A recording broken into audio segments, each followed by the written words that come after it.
Well, hello. Welcome to the Creative Writing Life podcast, where we talk with writers from all mediums and genres about themselves, their work, and advice they have for writers. I'm your host, Paul Zeidman, and my guest today is Lee Livingston. We're going to be talking to him about his new book, In the Rearview Mirror. Lee, welcome to the Creative Writing Life podcast. Well, thank you, Paul. Glad to be here. Oh, my pleasure. Thrilled to be talking with you. And it's a fascinating story. I can't wait to get into it. But as those familiar with the show are familiar, we like to start things off talking about things we may have read or watched lately. Did we like them? Did we not like them? Do we never want to have anything to do with those ever again? I'll go first just to give Lee a little time to collect his thoughts. I finished watching Andor on Disney Plus. Fantastic job. It really is Star Wars for grown-ups. Not a Jedi or a lightsaber to be found anywhere in it. So that's always good. And then, of course, since that finished up, I decided I have to watch Rogue One because that's what it all leads up to. And it connects seamlessly. It makes the movie that much stronger. So I'm just really glad I went through the whole experience. That's pretty much it. And also, my wife has me enjoying Taskmaster, the latest season from the BBC, I believe, and that's a great show, and it's very entertaining and always good for a hearty laugh, or at least several of those throughout the course of the show. Lee, what about you? So, actually, I've been reading all the Larry McMurtry I can because Wow, that's great. Larry just died recently, and there's a lot of stuff that Hmm. I hadn't read. I think the best book of the last 60 years for American authors is uh, Lonesome Dove, Mm. and it was a great miniseries too. As for TV, we watched Shrinking. you know. Okay. And I haven't seen any movies lately that I've been particularly in love with, you know. So No, that's okay. I mean, yeah, everybody has in different Shrinking, tastes. it's interesting to see Harrison Ford be do comedy. So I was just thinking that I've heard like that's one of the high points of the show is that his character and the way his performance is just it's so unique and it's so different from what everybody's used to. yeah, no, it's completely that way, and he's about my age, so I think it's terrific that he's doing it. Okay. Okay. So shrinking, I can add that to my watching Yeah, queue. by all means, it's yeah. Okay, sounds good. I know that's on Apple TV, so that is a good one. Okay, so Lee, what I'm going to do is I'm going to read the bio that's on the back of your book in the rearview mirror. Lee Livingston was born in Los Angeles, California, spent his early childhood in New York City, and most of his school years in Cleveland, Ohio. He graduated from Claremont McKenna College in 1965 with a BA in literature, finally completed his MFA in theater arts from UCLA in 2005. Nice stretch there. During the Mad Men years of the 70s, he was vice president, creative director at Gray Advertising in Los Angeles. And from 1980 until 2021, he ran his own commercial film production company in Los Angeles, but he's now retired, lives in Sandy Springs, Georgia with his wife. That is true, all of it. But, I'm really glad to hear that. yeah. Yeah, so I'm an old LA boy, so Hmm. lived under the Hollywood sign for 10 years when my first marriage, and then down in Carthay Circle if you know where Carthay Circle is, the great old Carthay Theater in downtown LA. Maybe, yeah, I keep forgetting you're in San Francisco. I So am. I, I I know a few landmarks in Los Angeles, but that is one I don't think I'm as familiar well, with. they rebuilt it down at Disneyland, so Oh the wow, Carthay okay. Theater. Anyway, That's so pretty cool. I wrote the book actually as a tribute to my best friend. Hmm. And it starts. Most of it takes place in 1961, when I was 18, he was 18, and we went out to work at Sequoia National Park. Great jobs, but all we wanted to do was be back in Cleveland with women, whatever. Hmm. So we left, and unfortunately, I drove my car off a cliff. Which is in the book. Which is in the book, and the car saved me because it was a 1956 Pontiac Star Chief. Hmm. In case you're a car buff, one of the heaviest cars ever built. And so instead of flipping over or doing anything like that, it was only Just a dropped. 15-foot drop, and it just went. Yeah. And I was alive and able to redo the trip without the car. And so we hitchhiked for 4 or 5 days. And this is the story of that hitchhiking with flashbacks and Hmm. flash forwards into our high school capers. Yeah, yeah, I gotta say that just that little blurb that you just read or that you just described, it raises so many questions that I've put together. So I guess the first question is like this is your first book. So Right. what was the impetus? What was the inspiration for you to think, I had this friend in high school and this is an adventure we had. I think it would make for a great book, or was it just is something you just decided, oh, this is something I want to pass along to, future generations. Yeah. Well, it when it happened, when this trip happened, Hmm. and then when the first line of the book is, you might as well tell them, gives the whole thing away, which is basically a best friend in high school is a friend for life, except when he shoots himself at 29. Hmm. And so he was like the first friend I ever liked, first thing, and he was a great friend. And so I thought about writing this book ever since then. So uh, I started it. I didn't start it, but I first started thinking about it at UCLA. I wrote a little one-act play, and then 50 years later, when there was the 50th high school reunion, I wrote the book. Hmm. I was not busy at the time, and I started writing the book. It took me a year and a half. I took a UCLA a course and with Jenny Nash, and she was a great teacher. And she said this was a extension course, and she said, actually, you're the only buddy that can write in here. And I it's not and so she said, I'll help. And she did the editing, first editing, and that's it. So this is actually a republish Hmm. because we got so many, you know, positive reviews and everything. So republished it with a new group and gave it a new cover to make it look the other cover made it look like it was a young teenager's book because Hmm. it had a picture of two of us driving. Okay. Uh, Yeah, so I wanted to say, okay, I didn't realize that it was going to be that was your intent to write it about your friend Dango, because I was curious before we had a chance to chat today, like why that particular time frame? I mean, I know you said that he was your best friend, but was there something about this journey that was just very life-changing? Did you almost see it like as your own coming of age story that it had such an impact on you? I mean, what was the reason that you've just had to get this paper or had to get this story out down on paper? Absolutely. I mean, what you just described it. I mean, it was with me for 50 years, and basically I was writing all the time. I was writing, advertising copy, then directing commercials, Hmm. and I was always creative, but I never really started writing it until all that stuff was over and I had a chance to sit down and write and take this course. And it aligned. I mean, plot wise, the trip I think sets up perfectly because you have L.A. to Vegas, Vegas to Seligman, Arizona. In case you've not many people have been to Seligman, and then we hopped a train, and then the other thing about it is that when you're hitchhiking, and hitchhiking is gone now, I think. I don't Mm. know of anybody that does it. But when you're hitchhiking, and that was the first time we hitchhiked, and we were two middle class boys from Ohio, and nobody did that, and we did all this stuff, hopped a train. Uh, but it's funny because when people pick you up and hitchhike, basically you're hearing you're going to hear their whole story. Mm. Sit there and they're anxious to tell you about themselves, and you tell them about yourselves, and suddenly, as a storyteller, which is what I always was, uh, you just go wow, and these characters that happened on this trip, is all true, Hmm. it may be embellished a little bit, Okay. but it's all true.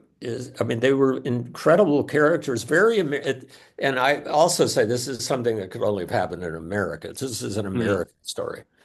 And it could only have happened in 61 because so much changed. Once JFK was shot, everything was changed.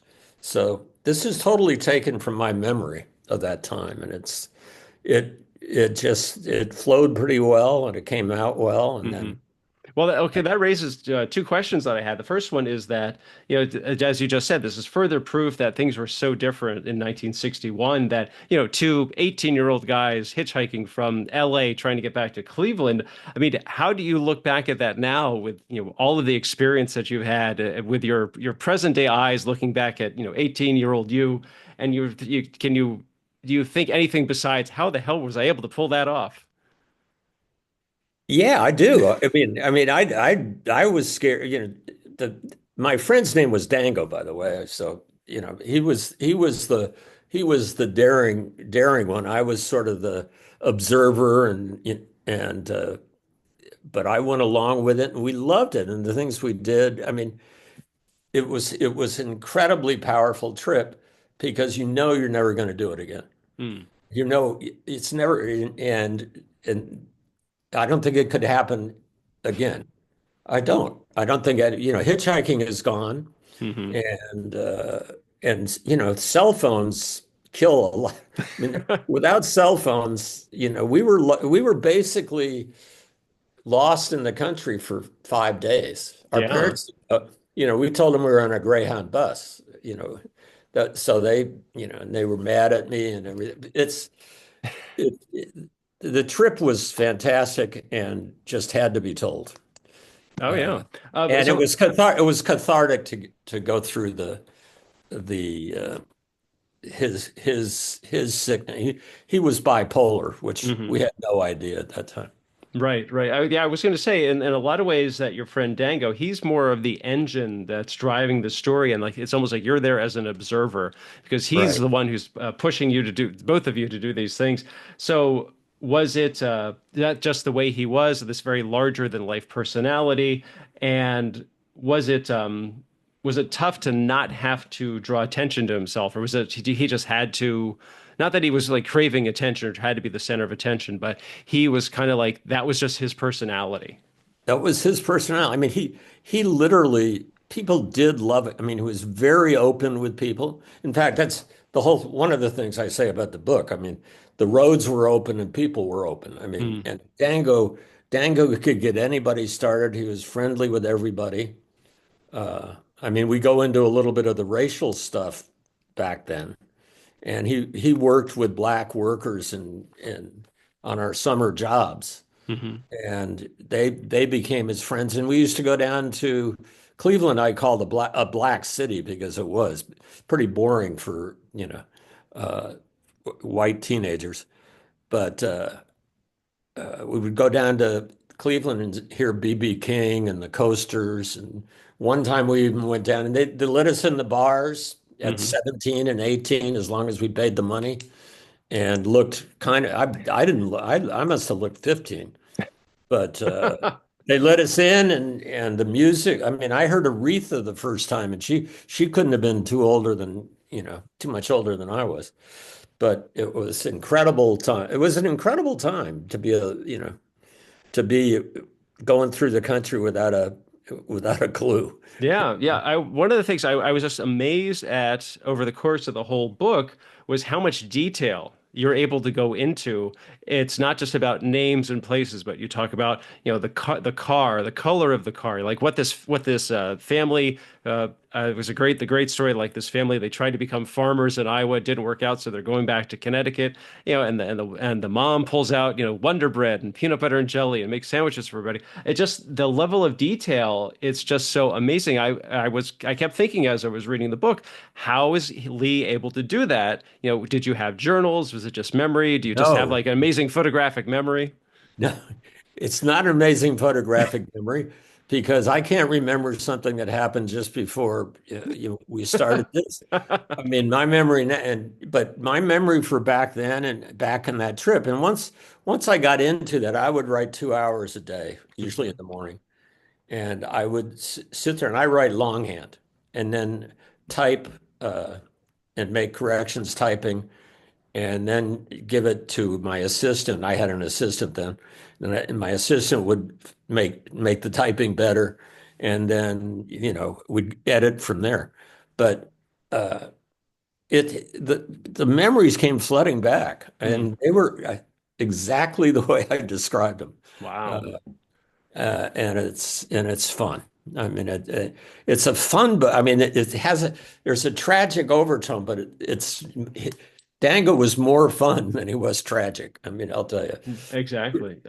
Yeah, what that raises a great point. So, as you're recalling all of these memories, did you lay the book out in a linear way, or did you think, okay, I remember like when we left LA to get to Vegas, like, oh, and then that family that took us into Des Moines, and it was it kind of scattershot, or was it kind of like almost in order as things happened, or did things come to you and like, oh, I have to fill that space in?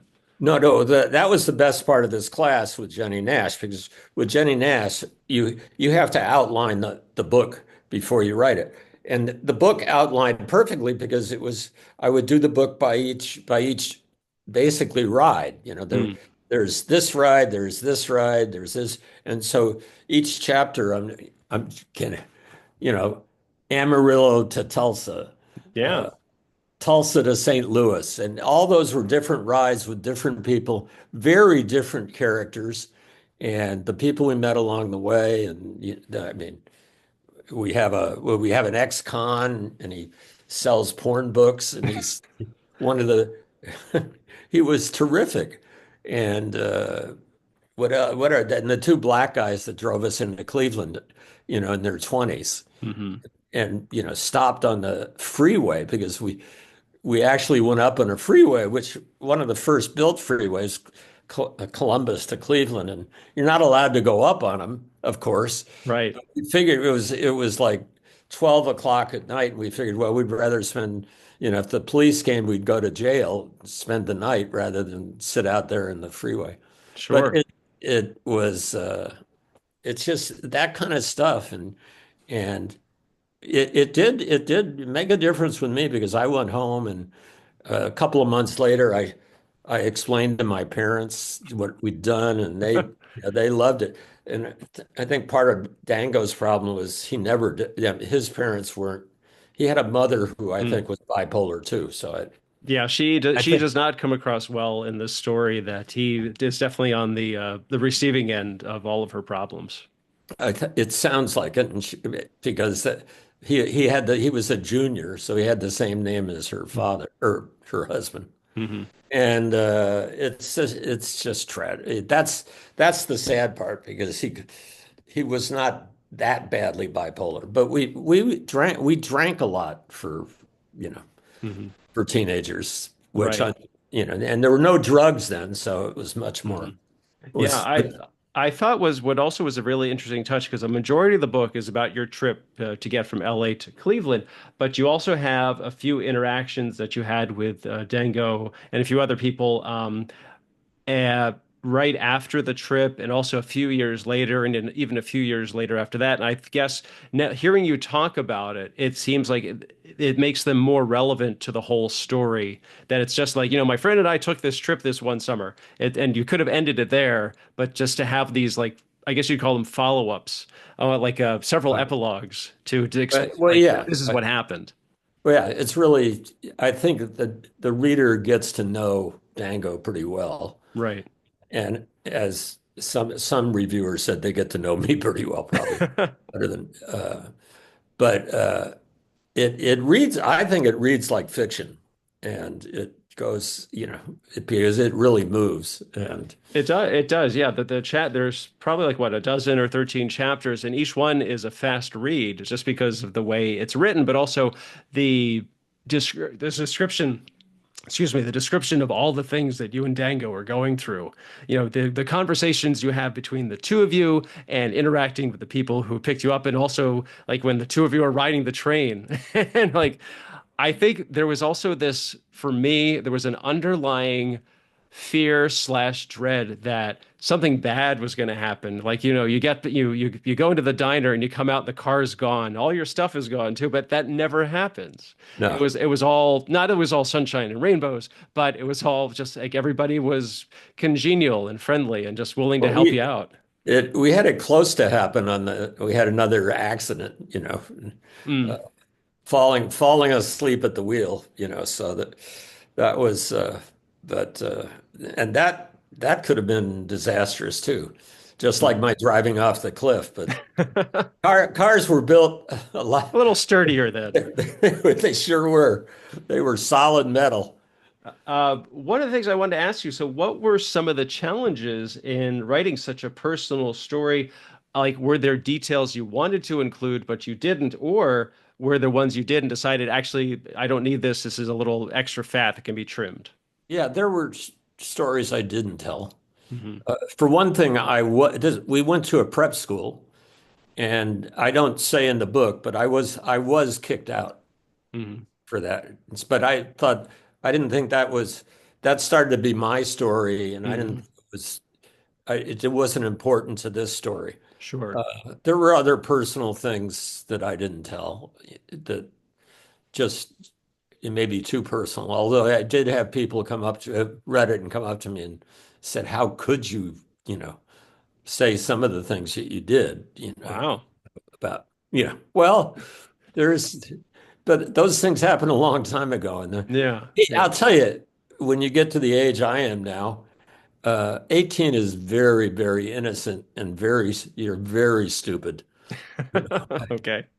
But it's, you know, but boy, and one of the things the talking about is the freedom. I mean, the freedom that you felt. I mean, the parents weren't really worried about us crossing America, you know, Hmm. no cell phones, nobody look. I mean, it's uh, it's Thelma and Louise, although we're not crooks, you know, I was going to but say they it's not were it's crooks. it in a way it's not just about the freedom, but and it's also not feeling invincible, but like that's a similar kind of sensation. Oh Not yeah. that nothing bad is going to happen to us, but that we can handle whatever gets thrown our way. Yeah, that's one of my better lines in the book. I'd say, when you're going to live forever, you don't need a camera, That's which is great. what we didn't have a camera, so I don't Hmm. the so it is all memory.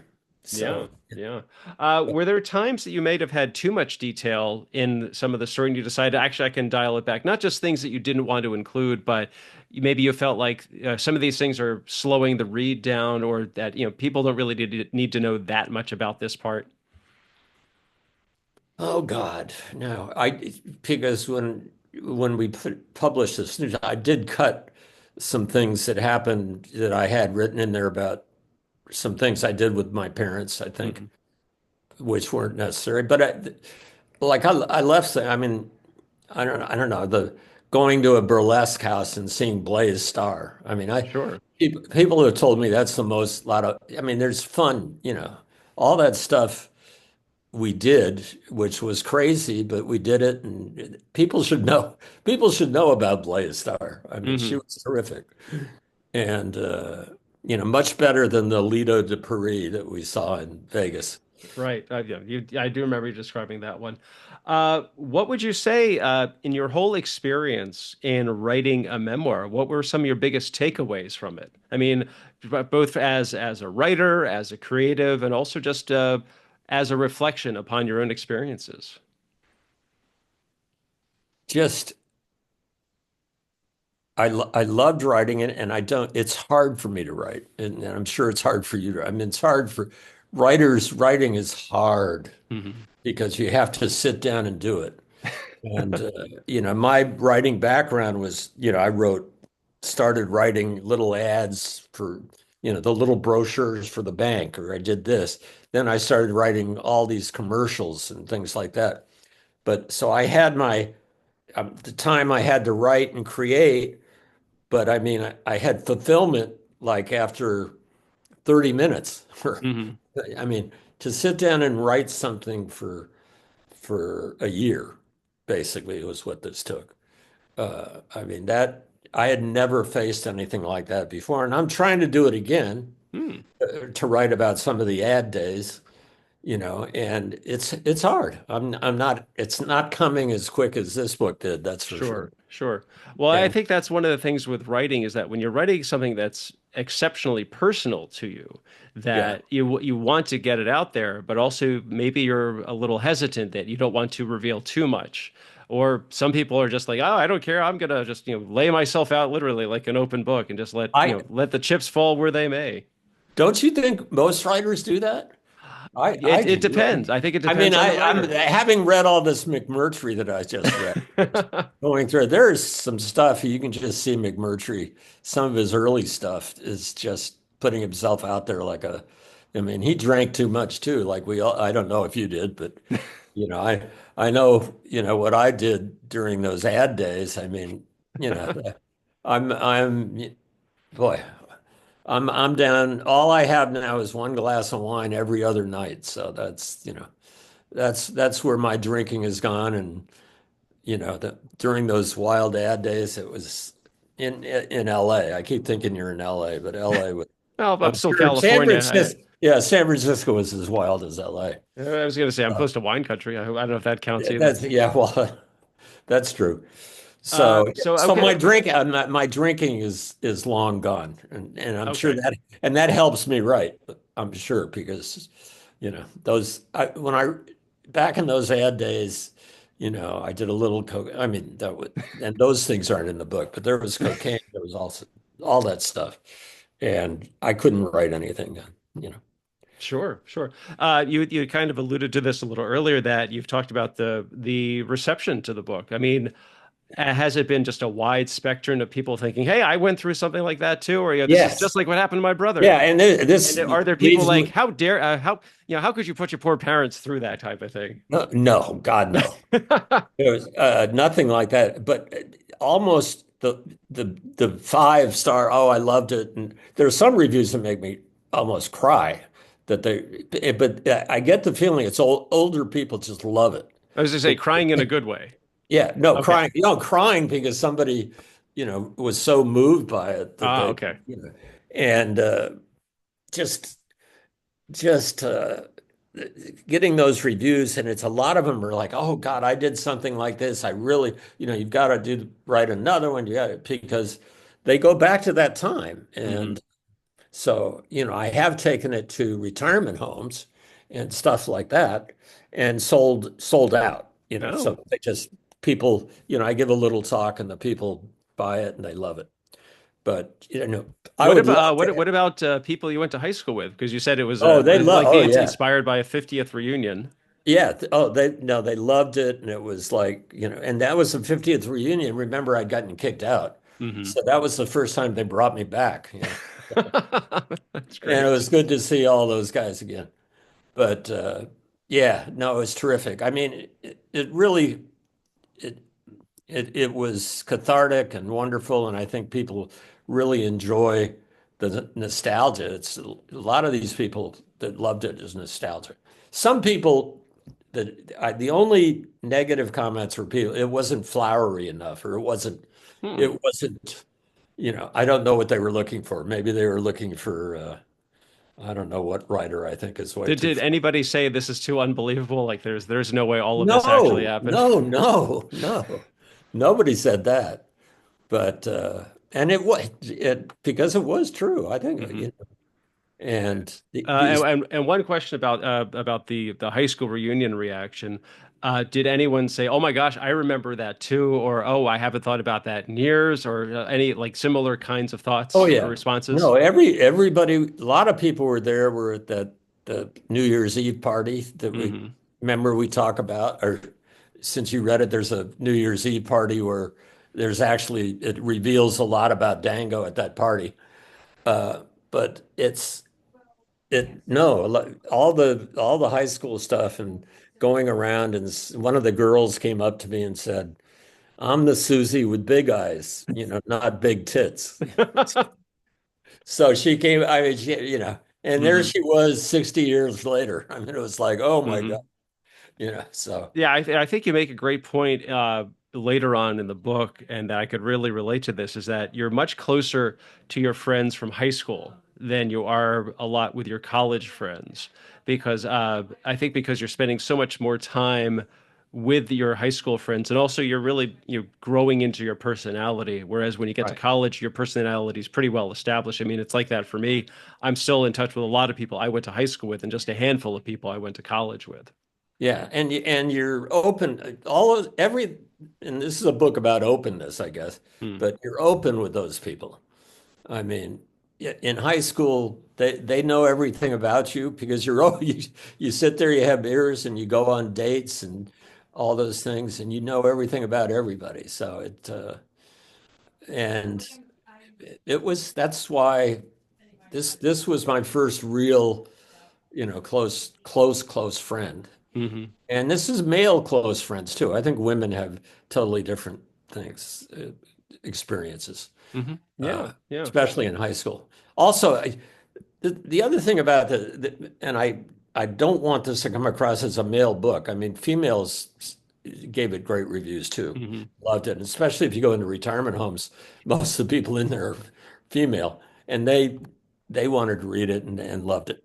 But there's so many books now that I'm not reading, which are women. There's so many women's books now. I mean, Hmm. that's why I just finished all the McMurtry. I'm looking for male writers that I can identify with. It just doesn't seem like a great time for male writers. Well, you did Uh, say you're working on your next one, and that's about your time in the advertising world. And so, I mean, is that like still in the thought process, or you like, do you have a rough outline? it's Is it just pretty a very, much. very I've slow work written. in progress? I've got about three chapters sort of started and and deleted and started and deleted. But it's yeah, I've got a title for it, I guess. That's a It's good start. it's I'm thinking of calling it Mad Men in La La Land, you know. Oh, okay. That works. And People will definitely get what that means. and by the way, Mad Men was a great TV show about advertising. It actually Hmm. was that way. Oh, that is exactly what I've heard, that a lot of people were praising its authenticity in covering the I subject matter. I you know, I was right there and it was in LA and it was exactly like that. Wow. Okay. Okay. Just as a reminder, we have been talking with Lee Livingston today and his book In the Rearview Mirror. Lee, this has been great stuff. It's always great I'd to. like to give you Oh, sure. the uh, the website, which Oh, is yeah. I was just about to yeah, ask that. Open Roads. Okay, openroads1961.com. Open Roads, And 1961.com. actually there's a lot of fun stuff on there. Okay. There's actually a map that we had done and with Oh, all the wow. Oh, so places. covering Yeah, the whole trip. yeah. Oh, So that's great. people can go on there and not buy the book, you know. Well, I think they'll want to read the book. Trust me, Yeah, they will want to read the book. Are you on any social media platforms besides the website, or is it just that? no, it's basically on the website. I go on there and answer some questions sometimes, but the website's pretty detailed, and I'm not much of going on social media. Okay, that's totally cool. Again, we've been talking to Lee Livingston and his book In the Rearview Mirror, and you can get it. I guess I'm assuming people can purchase it off of your website at Right, off the openroads1961.com. website or on Amazon. Yeah. Okay, fantastic. The website will take them to Amazon anyway, so it's Okay, great. that's great stuff. Okay, Lee, thank you so much for being here today. This was wonderful. Paul, it was terrific talking to you. You make it real easy. Oh, good. I'm glad. Well, I love hearing everybody's story, and especially one that's written with such emotion and heart. And it's a fascinating story that if you like, mid-century America, and you like, tales of kids doing really stupid things, and are they learning from it? Well, you're just gonna have to read the book to find out. But it And is. cars with fins. There you go. That's just the start of it. In the Rearview Mirror by Lee Livingston. Lee, thank you again so much for being here today. Okay, Paul, thank you. Okay, viewers and listeners, if you enjoyed today's show, please hit like. Feel free to leave a comment and subscribe. Social media, you can check out my screenwriting blog, MaximumZ.blog. Still on Twitter at Maximums_Z. The show's Twitter account at Podcast CWL. I'm on Blue Sky and Instagram at Pez Screenwriting, and the show is also on Blue Sky at Podcast CWL. You can check out my Go Ahead and Ask books on Amazon, and I still have about while we're recording this, 2 weeks left on the crowdfunding for my short film Shecky. That is on Indiegogo, a thriller comedy, or as I like to call it, a thrillamedy. We're about 37% there, so hoping to at least get a little bit more before the time before the deadline in the end of June or end of May. Fingers crossed. Like I said, that's Lee. I'm Paul. This has been the Creative Writing Life podcast. Thanks for listening. Stay safe, stay healthy, and most importantly, go write something.